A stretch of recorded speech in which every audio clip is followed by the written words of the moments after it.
Good morning students, I hope all of you are good. So हम जो chapter recapitulate कर रहे थे उसका नाम था the living organisms and it's surroundings, जिसमें मैंने आपको कल हैबिटेट और हैबिटेट की दो कैटेगरीज पढ़ाई थी, terrestrial habitats and aquatic habitats. और आज हम टेरेस्ट्रियल हैबिटेट्स के टाइप्स पढ़ेंगे।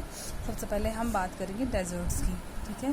सम terrestrial habitats, for example if you talk about deserts, certain plants, animals like camel, rats and snakes etc. live in deserts. Animals like rats and snakes which do not have the long legs that the camel has, to stay away from the intense heat during the day, they stay in burrows deep in the sand. These animals come out only during the night when it's cooler. So terrestrial habitats में रहने वाले जीव जंतु, चाहे हम plants की बात करें या एनिमल्स की बात करें, how they are going to adapt themselves in that particular climatic conditions. तो उस पर्टिकुलर क्लाइमेटिक कंडीशन में कैसे वहाँ के प्लांट्स या कैसे वहाँ के एनिमल्स अडाप्ट करते हैं, उनके अंदर से कौन से स्पेशल फीचर्स होते हैं, so that they can live in that whether in that particular climatic conditions, ठीक है।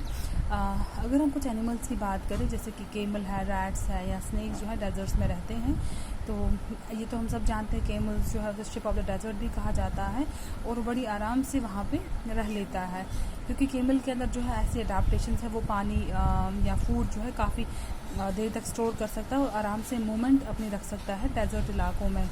और एनिमल जैसे कि रैट्स हैं, स्नेक्स हैं, उनके पास केमल की तरह लंबी टांगें नहीं होती है, सो दैट वो जो है क्या करते हैं, दिन में जो वहाँ की इंटेंस हीट होती है डेजर्ट्स की, वहाँ से बचने के लिए दिन भर वो अपने बरोज, अपने गुफाओं में रहते हैं। डीप इन द सैंड, रेत के अंदर बहुत गहरे तक उन्होंने अपनी गुफाएं बनाई होती हैं, बरोज बनाए होते हैं। तो स्नेक्स या रैट्स जो है उनके अंदर रहते हैं, जबकि एनिमल्स, अगर हम केमल की बात करें, तो वो आराम से दिन की तपती धूप में भी वो आराम से मूवमेंट करते हैं, ठीक है, ट्रैवल करते हैं वहाँ पे।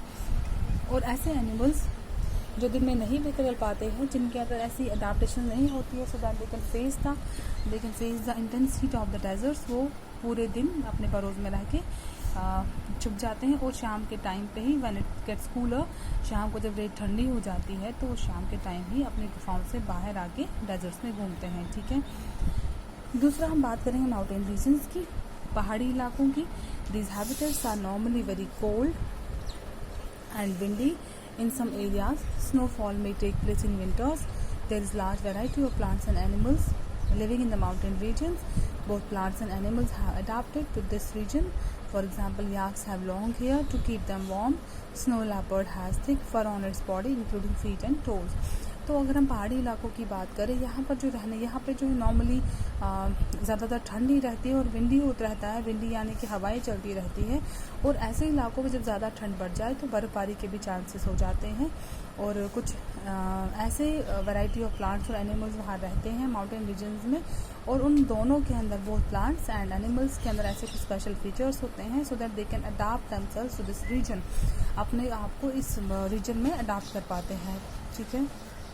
फॉर एग्जाम्पल, अगर हम याक्स की बात करते हैं, याक्स हमने देखे होंगे, जंगली बैल जो तिब्बत में दिखते हैं या लद्दाख में दिखते हैं, जिनके लंबे लंबे बाल होते हैं, और वो लंबे बाल जो है उन्हें पर्टिकुलर क्लाइमेटिक कंडीशन के अंदर रहने के लिए हेल्प करता है। उन बालों से उनको गर्मी रहती है और वो ज़िंदा रह पाते हैं।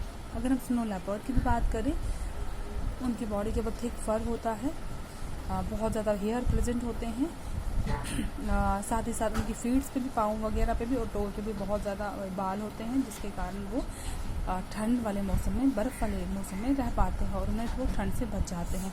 सो ये ऐसे कुछ अडाप्टेशंस हैं इन एनिमल्स के अंदर, चाहे हम डेजर्ट्स की बात करें या माउंटेन रीजन्स की बात करें, तो इन चीज़ों से जो है ये एनिमल्स बचे रहते हैं, ठीक है। सो डियर स्टूडेंट्स, ये थे दो टाइप्स हमने टेरेस्ट्रियल हैबिटेट्स के पढ़े, और अब रहता है हमारा क्लास जो हम कल वाले लेक्चर में पढ़ते हैं। तब तक आप इन हैबिटेट्स को पढ़िए, ध्यान में रखिए, ठीक है।